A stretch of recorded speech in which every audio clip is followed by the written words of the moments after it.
성경에 나타난 두 종류의 언약을 가지고 오늘 이 비밀이 크도다 이런 제목으로 말씀을 나누겠습니다. 성경에는요 아주 큰 두 가지 맥이 흘러가고 있어요. 이 맥을 여러분이 잘 잡으셔야지 성경을 이해하는 데 큰 도움을 받습니다. 첫째 맥은 뭐냐면 행위언약이라는 것은 이것을 행하라 그리하면 살리라 이것입니다. 이것을 행하라 그리하면 살 것이다. 행위언약이라는 것은 하나님이 어떤 명령을 내리시고 그 명령을 따르면 복을 받는 거예요. 그 명령을 어기면 저주를 받는 겁니다. 그러니까 인간의 복과 저주가 인간의 행위에 달려 있는 거예요. 인간의 행위에 달려 있고 도덕적 의지에 달려 있는 거예요. 이게 행위언약입니다. 그런데 이런 큰 행위 언약의 맥만 있는 것이 아니라 은혜 언약이 있어요. 은혜 언약은 뭐냐면 나를 믿으라. 그러면 나는 내 하나님이 되고 너는 나의 백성이 될 것이다. 이것이 은혜 언약의 요약적 표현입니다. 그러니까 은혜 언약이라는 것은 내가 부족하지만 또 하나님 말씀을 지킬 능력이 없지만 하나님의 은혜로 우리가 하나님과 관계를 맺고 그의 은혜 속에서 살게 되고 생명을 얻게 된다는 그런 언약이 바로 은혜 언약이에요. 그래서 행위 언약은 창세기 2장에 보면 에덴 동산에서 하나님과 아담 사이에 맺은 언약이 행위 언약이었습니다. 창세기 2장 16절에 보면 16절 17절에 보면 여호와 하나님이 그 사람에게 명하여 가라사대 동산 각종 나무의 실과는 네가 임의로 먹되 선악을 알게 하는 나무의 실과는 먹지 말라. 네가 먹는 날에는 정령 죽으리라. 반드시 죽으리라. 자, 이게 행위 언약이었어요. 그러니까 하나님의 말씀을 지키면 사는 거고 그거를 지키지 않으면 죽음이 온다는 거예요. 멸망이 온다는 겁니다. 이게 행위 언약이에요. 또 행위 언약은 이것만 있는 것이 아니라 신의 산의 언약이 있습니다. 신의 산의 언약은 하나님과 이스라엘 백성 사이에 맺어진 언약입니다. 신명기 27장 26절에 보면 이 율법의 모든 말씀을 실행치 아니하는 자는 저주를 받을 것이라 할 것이요 모든 백성은 아멘 할지니라. 하나님께서 모세를 통해서 말씀하신 율법, 그 율법은 613개 조항으로 되어 있습니다. 이 613개 조항을 실행하는 사람은 복을 받는 것이고 그것을 실행하지 않는 사람은 뭐예요? 저주받는다. 거기에 대해서 니네들이 아멘하라, 동의해라 이런 얘기죠. 갈라디아 3장 10절에 보면 무릇 율법 행위에 속한 자들은 저주 아래 있나니 기록된 바 누구든지 율법책에 기록된 대로 온갖 일을 항상 행하지 아니하는 자는 저주 아래 있는 자라 하였습니다.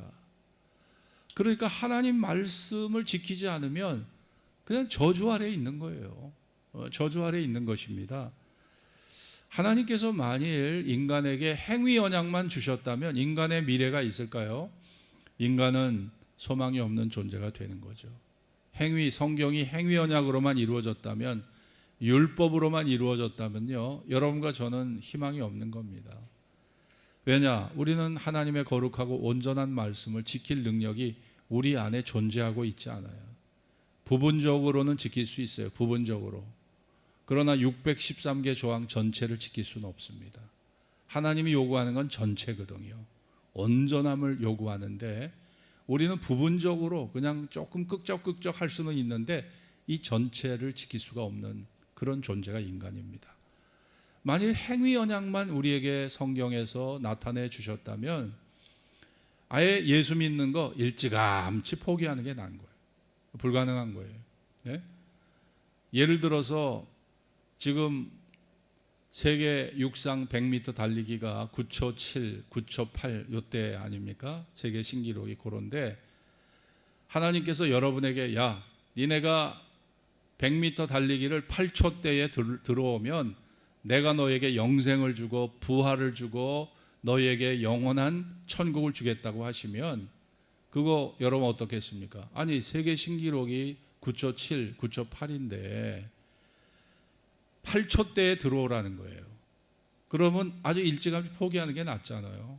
그러잖아요. 여러분 하나님 행위 언약만 주신다면 그냥 우리는요 절망하고 또 절망할 수밖에 없는 거예요.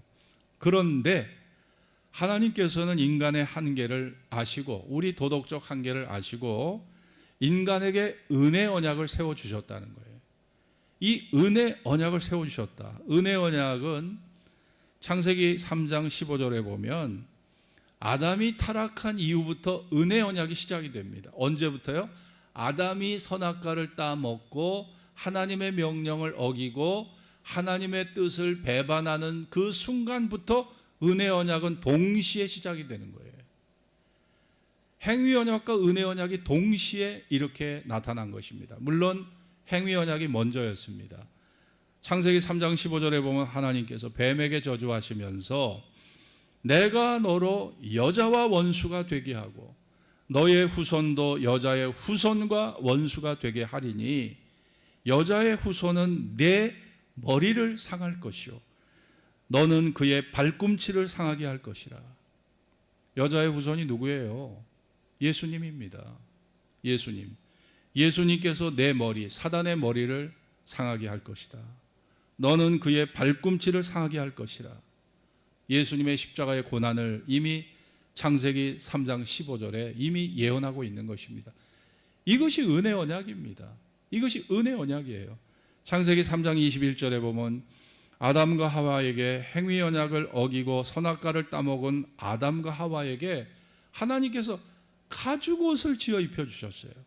여호와 하나님이 아담과 그 아내를 위하여 가죽 옷을 지어 입히시니라. 네? 가죽 옷을 지어 입히시니라. 이게 뭡니까? 은혜 언약입니다. 죄로 인한 수치와 부끄러움을 가리게 해주셨다. 이게 은혜 언약이에요. 출애굽기 12장 13절부터 27절에 보면 애굽의 장자를 멸하는 재앙이 있을 때 이스라엘 백성들은 어린 양을 잡아 그 피를 문설주와 임방에 바름으로 죽음의 재앙을 피할 수 있었습니다. 애굽 사람들은 바로의 첫 아들부터 시작해서 모든 백성의 아들들, 첫 아들이 다 죽었어요. 가축의 첫 새끼까지 죽었습니다. 그러나 출애굽기 12장 23절에 보면 이스라엘 사람들은요, 이 재앙이 어떻게 됐어요? 다 지나가 버렸어요. 죽음의 재앙이 지나갔다니까요. 출애굽기 12장 23절에 보면 여호와께서 애굽 사람을 치러 두루 다니실 때에 문 임방과 좌우 설주에 피를 보시면 그 문을 넘으시고 멸하는 자로 너희 집에 들어가서 너희를 치지 못하게 하실 것임이니라. 멸하는 자, 죽음의 재앙을 적용하는 멸하는 자에게 문설주와 임방에 피 바른 집은 들어가지 말라는 거예요. 죽게 하지 말라는 겁니다. 자, 이것은 장차 예수님의 속죄의 피를 믿는 자는 죽음의 심판, 죽음의 멸망을 피할 수 있다는 것을 보여주신 은혜 언약의 아주 귀중한 은혜 언약의 아름다운 그런 표현이었고 그런 은혜 언약의 아름다운 열매였다고 볼 수 있습니다. 그뿐이 아니에요. 출애굽기 16장에 보면 하나님께서 광야에서 만나를 내려주셨잖아요. 이 만나가 뭐예요? 이게 은혜 언약입니다. 요한복음 6장에 보면 예수님은 이 만나가 곧 내가 하늘에서 내려온 떡이다. 너희 조상들은 광야에서 내려온 만나를 먹었어도 죽었지만 나는 하늘에서 내려온 산떡이니 나를 먹는 자는 영원히 살 것이다. 결국 광야의 만나는요, 예수님 자신을 뜻하는 거예요. 예수님의 살, 예수님의 피, 예수님의 존재를 뜻하는 것입니다. 우리가 예수님을 믿음으로 영원히 살게 되는 것이고, 예수님은 인간을 영원히 살리시는 생명의 떡이 되신다는 것을 주님께서 말씀하신 거예요. 그 만나 사건이 이게 바로 은혜 언약이라는 거예요.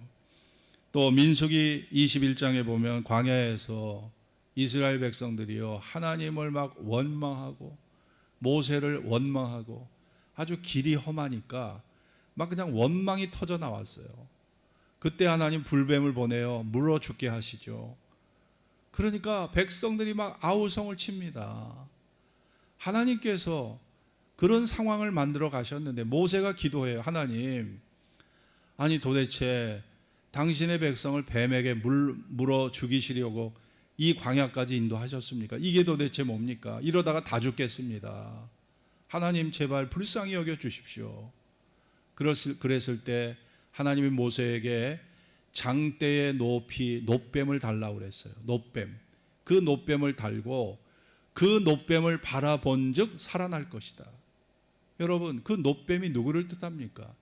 장차 나타날 예수 그리스도를 뜻하는 것이에요. 네? 요한복음 3장 14절에 보면 모세가 광야에서 뱀을 든 것 같이 인자도 들려야 할 것이다. 결국 광야에서 모세가 장대에 높이 들었던 놋뱀은 곧 예수님 자신, 십자가에 달리실 예수 자신을 뜻하는 것이고, 그 놋뱀을 바라본즉 뱀에 물려서 죽어가는 사람들이 살아났듯이, 오늘 예수 그리스도를 믿는 자는 죄의 독이 우리의 몸에 서서히 퍼져가고 있어요. 죄의 독이 퍼져서 결국 우리는 그 죄 속에서 죽어가는 존재가 인간 아닙니까? 욕심이 잉태한 즉 죄를 낳고 죄가 장성한 즉 사망을 낳는다고 그랬어요. 죄가 뱀의 독보다 더 무섭습니다. 이게 우리를 죽이는 거예요. 그러나 예수를 바라본 즉 우리가 살게 될 것이다. 민수기 35장 9절과 여호수아 20장 1절 9절에 보면 부지 중에 살인한 자도 도피성 안에 피하면 살게 하셨을 거예요. 살게 하셨습니다. 제사장이 죽으면 그 도피성에서 나와서 자유의 몸이 될 수 있었어요. 이게 뭐예요? 이게 바로 은혜 언약입니다. 여러분, 만일 하나님께서 행위 언약만 우리에게 주셨다면 여러분과 저는 일찌감치 그 예수 믿는 거 포기하고 그냥 일찌감치 자유롭게 살다 가면 돼요. 그러나 하나님은 우리에게 은혜 언약을 세우셨어요. 그 은혜 언약 중에 은혜 언약이 뭐냐? 그것이 바로 또 하나 있습니다. 그게 뭐냐 하면 고엘 제도입니다. 고엘 제도. 은혜 언약을 대표하는 제도가 뭐예요? 고엘 제도. 고엘이라는 것은요, 히브리 말입니다. 기업 물을 자, 기업 물을 자. 고엘이라는 것은 도로 사다, 속전을 주고 구제하다, 이런 의미를 갖고 있는데, 고엘이라는 것은 친족 구원자, 형제의 억울함을 회복할 자, 형제를 대신하여 보수할 자, 형제의 가문을 이어줄 사람, 빚 때문에 노예가 된 형제의 몸값을 지불하고 그 노예가 된 사람을 빼내는 사람, 이게 바로 다 고엘을 뜻하는 거예요.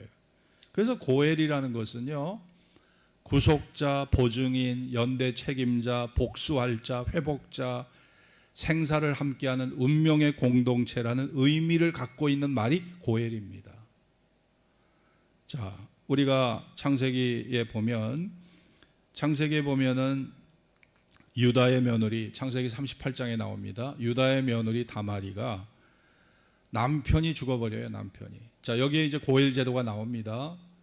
자, 유다가 아들이 셋이 있었어요. 셋이 있었는데 첫째 아들이 자식도 낳지 못하고 죽어버렸어요. 그러면 두 번째 순서가 누굽니까? 두 번째 아들이 형수와 관계를 맺어서 씨를 심어야 되는 거예요. 둘째 아들이 이름이 오난입니다. 오난이가 아버지의 말씀을 듣고 형수와 관계를 맺어요. 그런데 내가 사랑하지도 않는 여자와 관계를 맺어서 원하지 않는 자식을 낳는다는 게 이 오나는 너무너무 싫었던 거예요. 그래서 설정을 땅에다가 해버립니다. 여자한테 씨를 안 준 거예요. 그런데 보세요. 하나님이 이 오난의 행동을 굉장히 하나님께서 이 오난의 행동을 불순종으로 보시고 부정한 것으로 보시고 불법한 것을 보시고 오난을 그 자리에 죽여버립니다. 오난이 죽었어요. 셋째가 있어요. 셋째가 누구냐면 셋째가 셀라입니다. 이름이 셀라인데 이 셀라가 충분히 형수님과 관계 맺을 수 있는 나이가 됐어요. 그런데 아버지가 하는 얘기가 유다가 머뭇거립니다. 야, 며느리한테 걔가 좀 커야지. 걔 아직 나이도 어린데 걔가 너하고 무슨 관계를 맺겠냐. 기다려라. 근데 아버지가 머뭇거리는 거 보니까 그 셋째를 줄 것 같지가 않았어요. 그런데 자기 시아버지가 양털을 깎는 곳으로 여행을 갑니다. 예? 딥나라고 하는 곳에 딥나에서 여행을 가게 돼. 딥나로 여행을 가는데 이 다말이 창녀인 것처럼 분장하고 시아버지하고 접근해서 시아버지하고 관계를 맺어요. 그리고 거기에서 자식을 낳습니다. 쌍둥이 자식을 낳은 그 쌍둥이 자식 베레스와 세라입니다. 이 베레스는 예수님의 족보에 오른 사람이에요. 자, 여러분 보세요.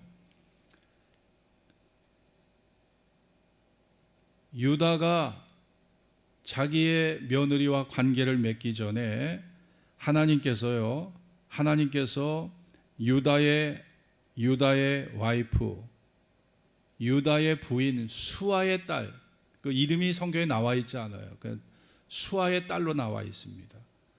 이 수아의 딸을 죽여버립니다. 여러분 보세요. 하나님께서 이 고엘 제도가 얼마나 중요한지 고엘 제도를 확립하기 위해서 애를 데려가셨어요. 오난을 데려가셨어요.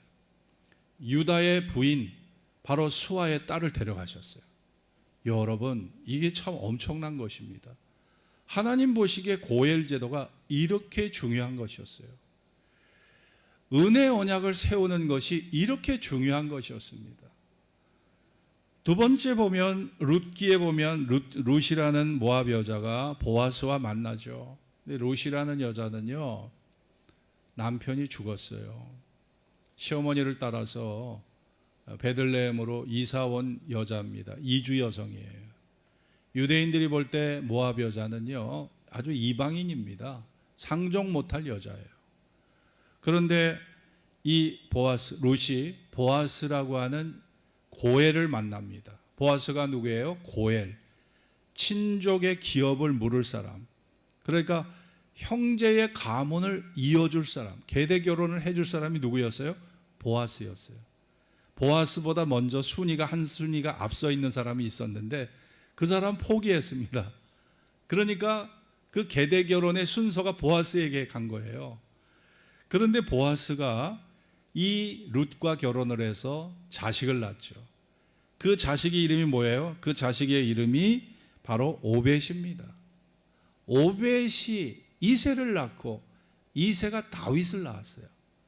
그러니까 모압 여자였던 룻, 가난한 여자입니다.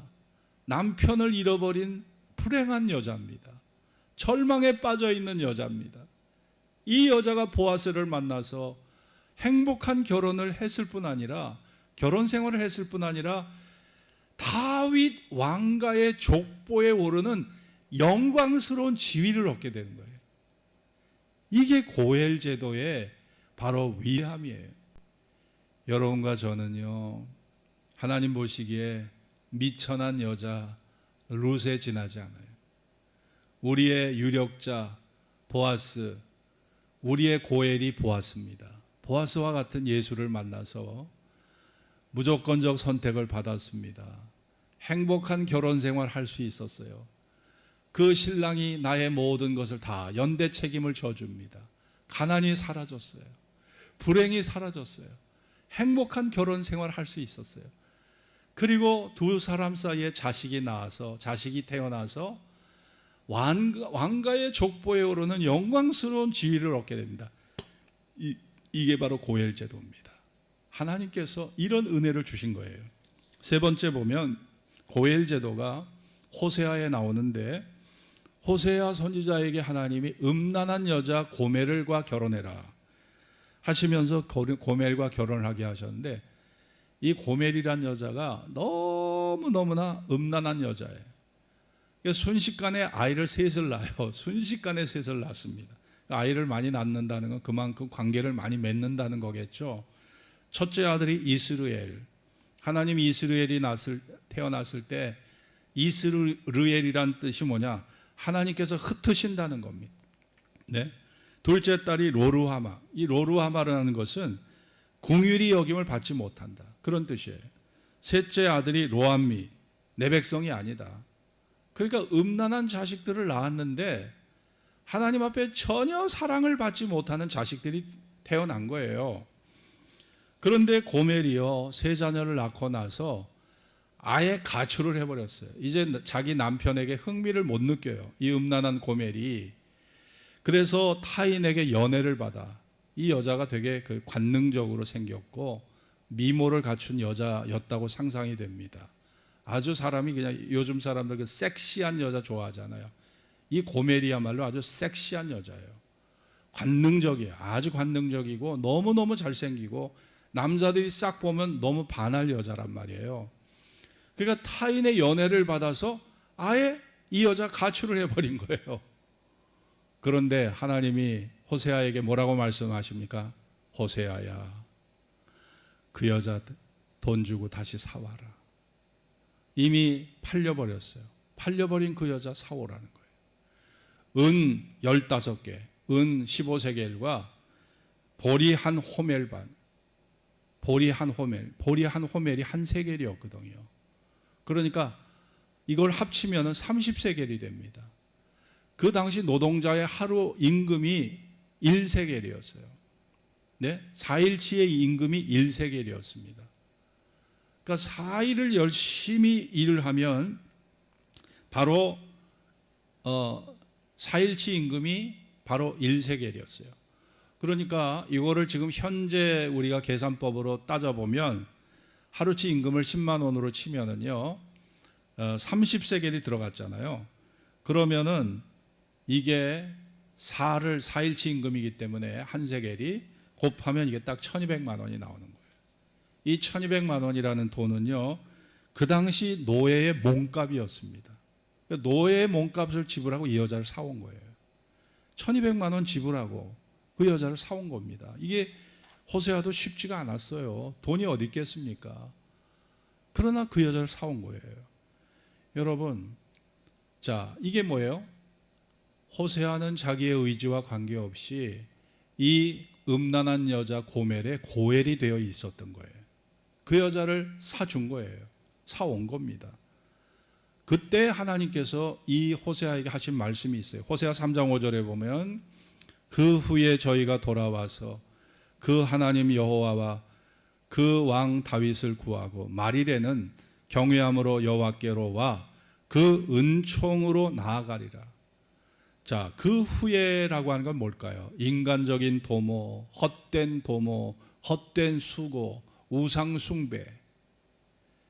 하나님 떠나서 살아봤자 아무것도 잡히는 게 없는 거예요.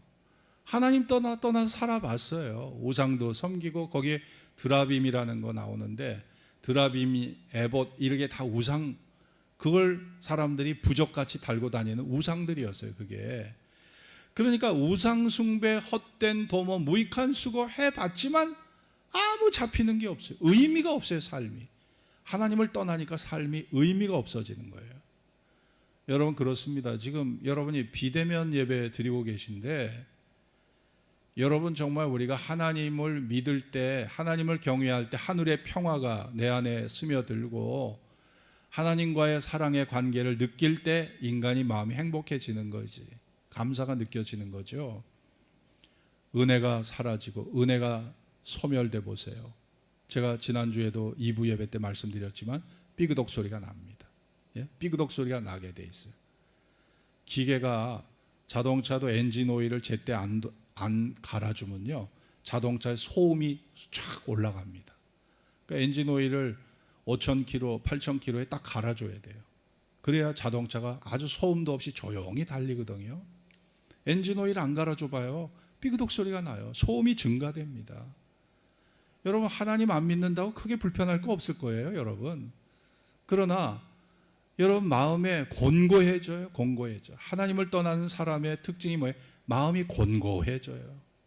삶의 의미가 없어져요. 행복이 없어져요. 평안이 없어져요. 삐그덕 소리가 자꾸 들려요.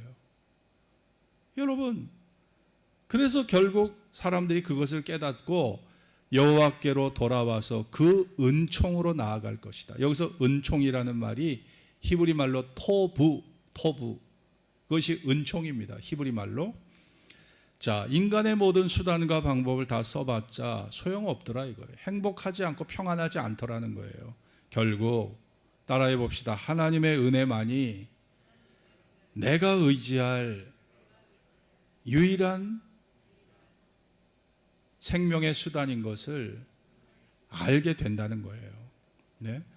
죄와 죽음의 절망에서 빠져나올 수 있는 것은 하나님의 은총밖에 없는 거예요. 하나님의 은총밖에 없는 겁니다. 호세아 2장 19절 20절에 보면 하나님께서 말씀하십니다. 이스라엘에게 말씀합니다. 내가 내게 장가들어, 내가 너에게 장가들어 영원히 살되 의와 공변됨과 은총과 궁일이 여김으로 내게 장가들며 진실함으로 내게 장가들리니 내가 여호와를 알리라. 하나님이 우리의 남편이 되신다는 거예요. 우리의 고엘이 되신다는 거예요. 우리의 보증인이 되신다는 겁니다. 네? 우리의 보증인이 되시고 우리와 운명의 공동체가 되신다는 거예요. 자, 호세아와 고멜의 만남 사이에 이런 말씀이 나왔습니다. 우리는 솔직히 하나님 보시기에 음란한 고멜과 똑같은 존재가 우리들이에요.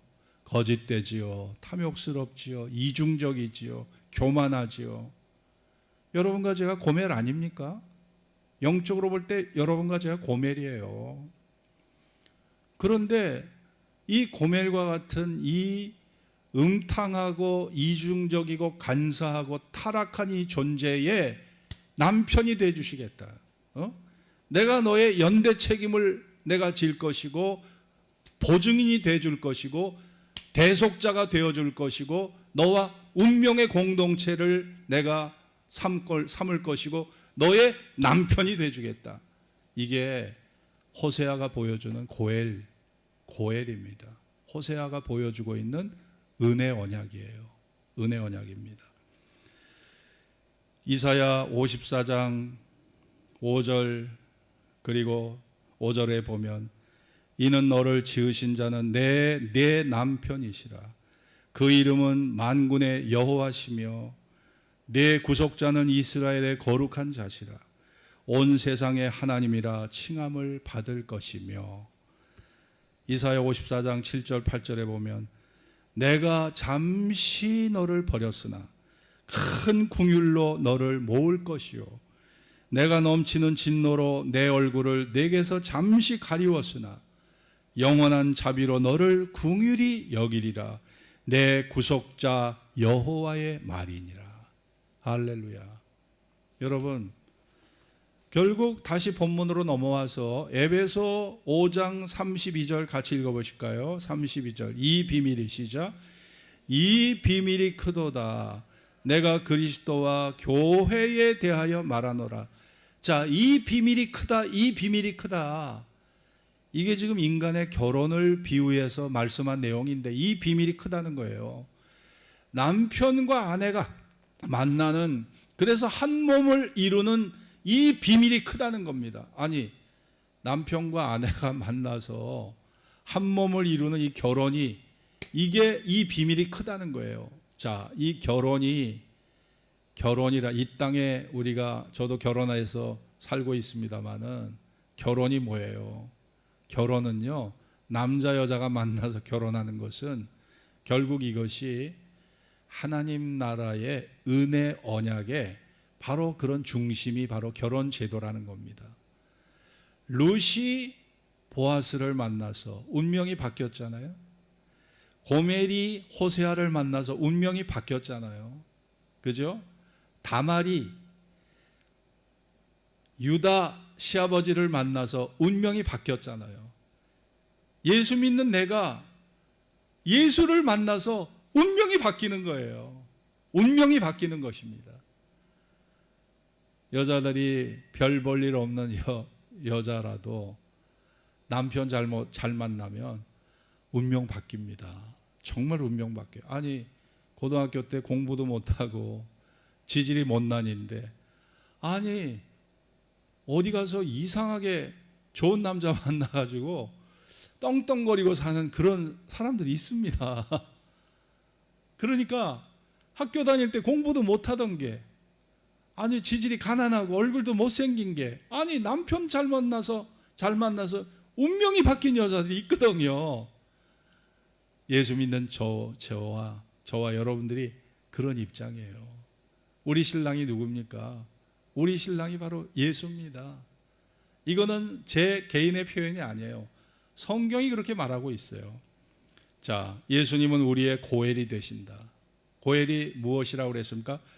구속자, 보증인, 연대 책임자, 회복자, 생사를 함께하는 운명의 공동체, 영적 남편, 몸값을 지불하고 죄에 팔렸던 나를 빼주는 사람. 이게 고엘이에요. 욥기 19장 25절에 보면 내가 알기에는 나의 구속자가 살아 계시니 후일에 그가 땅 위에 서실 것이라. 자, 내가 알기에는 나의 구속자가 살아 계시니 후일에 그가 땅 위에 서실 것이다. 욥이 말씀한 예언이거든요. 근데 거기에 나의 구속자라는 말이 히브리 원문으로 보면 이게 고엘입니다. 이게 고엘이에요. 바로 예수님이 나의 고엘이 되신다는 거예요. 그러니까 은혜 언약의 중심에 뭐가 있어요? 고엘 제도가 있고 예수님이 우리의 고엘이시다. 우리의 영적 남편이시다. 이 비밀이 크다는 겁니다. 이 비밀이 크다는 거예요. 여러분, 왜 예수님이 십자가에서 나를 위해 죽으셨는지 이해가 가시나요? 예수님은요, 우리의 기업 물을 자예요. 연대 책임자예요. 보증인이에요. 내가 여러분이 예를 들어서 내 친구에게 여러분이 집담보로 보증을 서주면 보증을 서는 순간부터 그 친구와 여러분이 운명의 배를 같이 타게 되는 거예요. 보증을 안 섰을 때는 괜찮아요. 보증을 서면은 그때부터 운명의 공동체가 되는 거예요.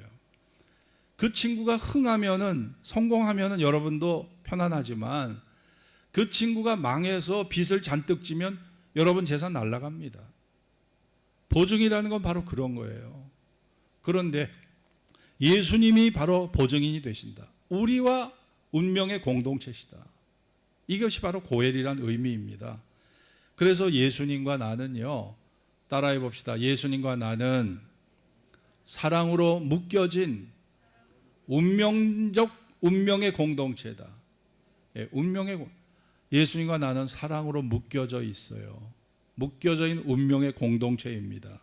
여러분, 그래서 은혜 언약의 절정이 바로 우리의 고엘 되시는 구속자 예수가 십자가에서 죽으신 것이 은혜 언약의 절정이에요. 그 희생의 죽음, 그 대속의 죽음으로 우리가 살게 되는 것, 바로 이것이 복음이고 이 비밀이 크다는 겁니다. 자, 20세기 초에 이탈리아의 지오바니 파피니라는 유명한 소설가가 있었습니다. 제가 2006년에 이 예화를 한번 들었었습니다. 다시 한번 들어보세요. 안 들으신 분이 있을 것 같아서. 그는 매우 글 쓰는 재주가 있었어요. 그런데 그에게는요, 믿음이 전혀 없어요. 어머니, 부모가 다 믿는데도 얘는 믿음이 없는 거예요. 이번에 추석 때 보니까 우리 밑에 동생이 있는데 얘는 안수집사고 부인도 권사인데 아니 자식들 둘이 있는데 얘는 교회를 아예 안 다녀. 참 마음대로 안 되더라고요. 예? 목사 자녀들도 교회 안 다니는 애들이 있어요. 장로 자녀들 중에도 교회를 안 다녀. 하나님을 부정해. 이런 자녀들 많거든요. 이 지오바니 파피니가 그런 사람이었어요. 근데 어느 날 파피니가 죽을 병에 걸렸어요. 이름을 알지 못한 병에 걸려 시름시름 앓습니다. 이 약 저 약 써보고 이 병원 저 병원 다 다녀봐도 아니 백약이 무효네요. 약발이 안 들어요. 네? 치료가 안 되는 거예요. 그런데 어떤 사람이 지인이 그 파피니 어머니에게 그 병에는 인육, 사람의 고기가 제일 좋다. 이런 얘기를 들려줬어요. 그래서 엄마는요, 이 아이를 살릴 생각으로 파피니가 보지 않는 곳에서 자기 허벅지 살을 예리한 칼로 도려냈습니다. 그걸로 고기로 요리를 해줬어요. 인육으로 자기 허벅지 살로 그걸 도려내서 고기를 해줬어요. 요리를 해줬다니까요. 아니 그런데 파피니가 그 고기를 먹더니 진짜 원기를 되찾은 거예요.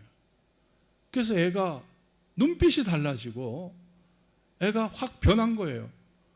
그런데 이 파피니가 자기 어머니한테 엄마 지난번 나한테 요리해줬던 고기 너무 맛있던데 그 요리 한 번 더 해달라는 거예요. 엄마는 가슴이 덜컥했겠죠. 그러나 아들을 살리려고 엄마는 다른 쪽 허벅지 살을 또 도려냅니다. 그래, 내 아들 살려야지. 근데 도려내다가 동맥을 잘라버렸어요. 그러니까 이제 피가 막 솟는 거예요. 피가 솟구치는 거예요. 이 방바닥이요, 아주 피 범벅이 됩니다. 엄마가 쓰러져서 정신을 잃고 쓰러져 있는데 아들이 잠깐 밖에 외출했다 돌아와서 방문을 열어보니까 땅바닥에 피가 범벅인 거예요. 어머니! 하고 달려들었어요. 어머니하고 달려들었습니다. 엄마가 엄마를 품에 안고 이 아들이 통곡을 합니다.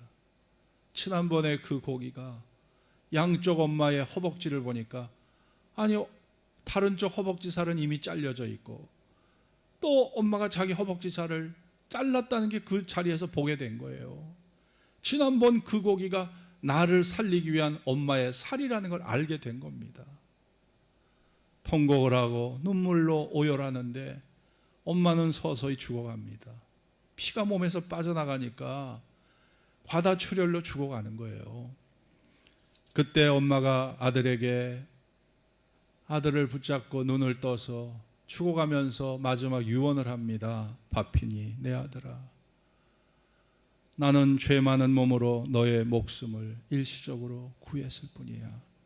그러나 예수님은 아무런 죄가 없으신 몸으로 우리 모두의 죄를 사하시며 영원한 생명을 주시기 위해서 십자가에서 몸과 피를 아낌없이 주셨단다.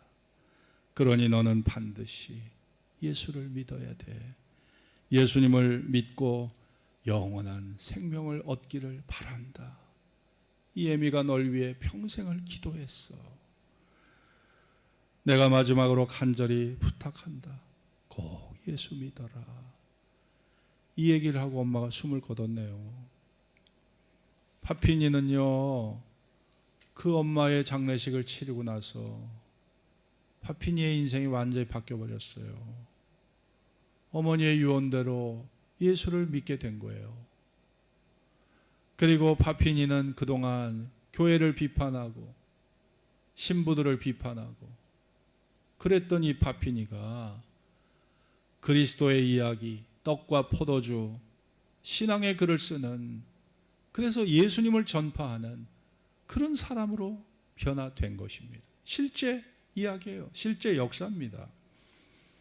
여러분, 하나님은 인간에게 하나님의 사랑이 무엇인지를 알게 하시려고 육신의 어머니를 주신 거예요.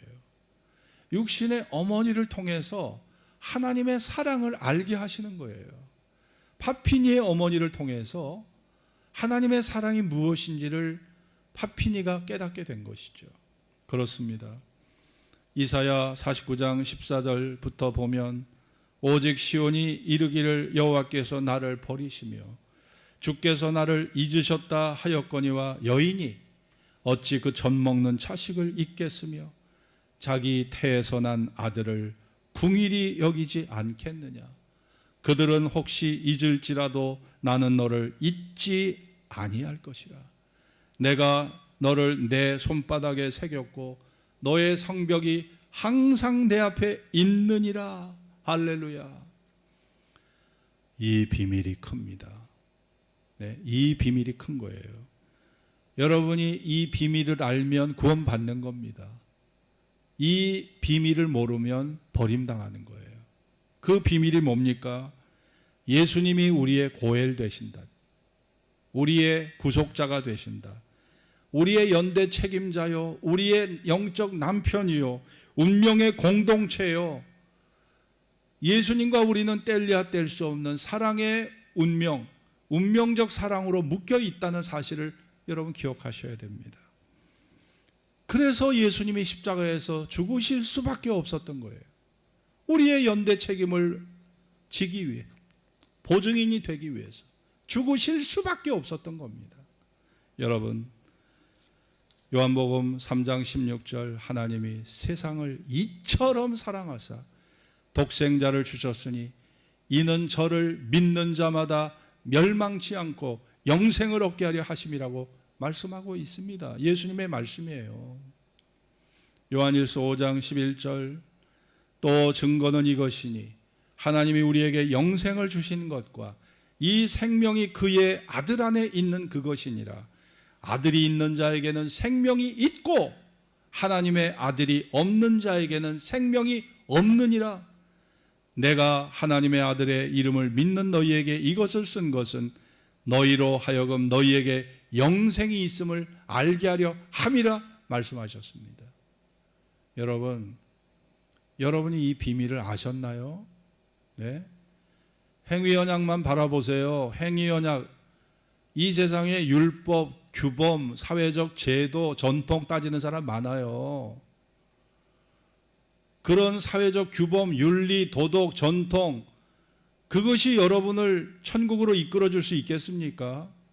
여러분에게 도덕적 자부심은 조금 줄 수 있을 거예요. 그래, 나는 저런 비천한 인간들하고는 좀 달라. 아마 이런 도덕적 자부심은 조금 줄 수 있을 거예요. 그러나 그 도덕과 윤리, 여러분의 규범, 이 세상의 제도나 법, 그 어떤 것도 우리를 거룩한 하나님 앞에 세울 수 없는 겁니다. 행위 언약의 결과는 저주예요. 심판입니다. 우리가 바라볼 수 있는 것, 우리가 바라봐야 되는 것은요, 은혜 언약입니다. 창세기부터 흘러나오는 은혜 언약, 흘러내려오는 그 은혜 언약. 여러분과 저는요, 그 은혜 언약의 맥을 꽉 붙잡고 있어야 돼요. 믿습니까? 이 은혜 언약의 맥을 붙잡고 살아야 되는 거예요. 나를 구원하지도 못할 도덕, 윤리, 율법 붙잡고 살아봐야 멸망과 저주밖에 받을 게 없어요. 율법을 항상 지키려고 하는 사람은 저주 아래 있다고 하잖아요. 여러분과 제가 은혜에 주목하고 은혜에 우리가 은혜를 붙잡고 살아가야 될 이유가 바로 이 비밀 속에 숨어 있는 것입니다. 이 비밀을 꼭 기억하시고 여러분의 삶이 은혜 언약에 푹 빠져서 그 은혜 언약 속에서 영원한 부활의 생명과 하나님 나라의 영광을 얻으시는 축복된 여러분 될 수 있기를 주의 이름으로 축원합니다. 기도하겠습니다. 오늘 주신 말씀을 기억하면서 여러분이 행위 언약에 여러분이 붙잡혀 있으면 그 마지막은 멸망과 심판이에요. 네? 그것이 도덕이든 네? 윤리든 율법이든 네? 선한 행실이든 여러분이 행위 언약에 묻혀 살면 멸망과 심판밖에 남는 게 없는 것입니다. 그러나 은혜 언약 안에 여러분이 머물러 있으면 바로 그 결과는 구원입니다. 그 결과는 예수님이 여러분을 운명의 공동체가 되어서 여러분의 문제를 연대 책임을 져주신다는 것이에요. 바로 예수님이 여러분의 고엘이 되신다는 이 사실을 잊으시면 안 됩니다. 여러분의 남편입니다. 영적인 남편이에요. 예수님이. 이것을 비밀로 성경은 말씀하고 있는 것이에요. 이 사실을 기억하면서 오늘 제가 중요한 설교를 했습니다. 성경의 맥이, 처음에 성경 읽는 사람은 이 맥을 찾기가 쉽지 않아요. 적어도 한 30년 성경 연구를 해야 이런 맥이 딱 보이는 거거든요. 그러니까 이것은요, 30년 성경 연구의 결과물이에요. 예사롭게 듣지 마세요. 이게 30년 성경 연구의 결과물이라니까요. 그냥 설교집 보고서 얘기한 게 아닙니다. 제가 이거 본문 다 뒤져가면서 이 설교하는데 4시간 걸렸어요. 4시간. 제가 설교집을 30분 하잖아요. 이 30분 설교 준비하는데 4시간 걸렸고, 사실은 이 깨달음에 도달하기까지 30년이 걸린 거예요. 그러니까 여러분이 이렇게 이 전하는 말씀을요, 그냥 가볍게 보시면 안 됩니다. 여기에 생명이 걸려 있는 거예요. 여러분의 미래의 생명이 이 말씀 속에 들어있다니까요. 절대로 이걸 가볍게 보시지 마십시오. 여러분의 운명을 결정짓는 중요한 복음입니다. 이 시간 나의 고엘, 나의 남편, 나의 연대 책임자, 나의 운명의 공동체가 되시는 예수님, 그 예수님을 여러분 바라보시고 그 비밀, 예수님이 나의 남편 되신다는 그 비밀을 여러분 마음속에 꼭 새기시고 내 미래와 내 생명, 죽음 이후에 저 생명을 다 주님께 맡기고 이 시간 기도하시기 바랍니다. 합심으로 기도합시다. 할렐루야. 하나님 감사합니다.